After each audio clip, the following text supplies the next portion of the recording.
그간 코로나19 최전선에서 환자들을 마주해오던 전국 선별진료소가 작년 12월 31일을 마지막으로 운영을 모두 종료했습니다. 하지만 감염자는 지금도 발생하고 있죠. 앞으로 의심 증상이 발생하면 어떻게 해야 하는지 등을 취재기자와 짚어보도록 하겠습니다. 네, 엄 기자, 일단 코로나19 팬데믹이 지났고 발생자 수와 그 위험성이 줄어들면서 선별진료소 운영의 필요성도 사라졌다고 봐야 될까요? 네, 그렇습니다. 지난해 6월에 코로나 위기 경보 수준이 심각해서 경계로 하향됐습니다. 또 코로나19 감염병 등급도 지난해 8월에 4등급으로 낮아졌죠. 네. 지난해 8월만 해도 한 주에 34만 명을 훌쩍 넘었던 전국 확진자 수가 최근에는 4천 명대까지 떨어졌습니다.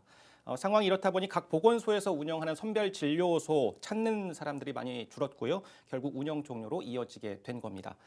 지난 2020년 1월 전국 500여 곳의 선별 진료소가 운영을 시작한 지 3년 11개월 만입니다. 네, 수가 적기는 합니다만 지금도 여전히 코로나19 감염자가 발생하고 있지 않습니까? 그렇습니다. 본인이 의심 증상이 나타났을 경우 이제 정확한 검사를 받으려면 어떻게 해야 됩니까? 네, 앞으로는 그동안 익숙했던 선별 진료소가 아닌 일반 가까운 병의원을 찾아야 합니다. 포털에 코로나19 검사 병원을 검색하면은 우리 지역에 가능한 병원을 찾을 수가 있습니다. 네. 네, 60세 이상과 12세 이상의 기저질환자 또 면역 저하자 등은 일반 병의원에서도 무료로 PCR 검사를 받을 수가 있고요.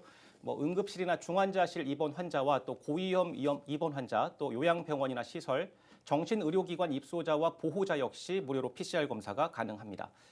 여기에 해당하지 않는 사람들은 본인이 검사비를 부담을 해야 되는데요. 네. 비용은 의료기관마다 조금 차이가 있는데 보통 신속 항원 검사의 경우 2에서 5만 원 정도, PCR 검사의 경우에는 6만 원 안팎인 걸로 알려져 있습니다.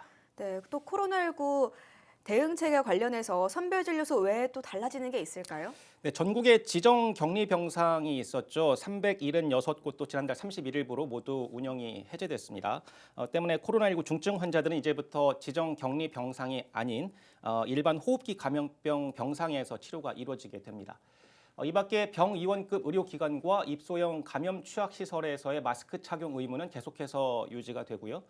백신과 치료제 무상 공급, 또 중증 환자 격리 입원 치료비 지원, 양성자 감시 체계 등은 그대로 유지가 됩니다.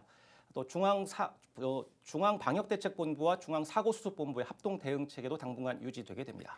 네, 요즘 들어서는 또 독감 환자도 늘고 있습니다. 예. 상황이 현재 어떻습니까?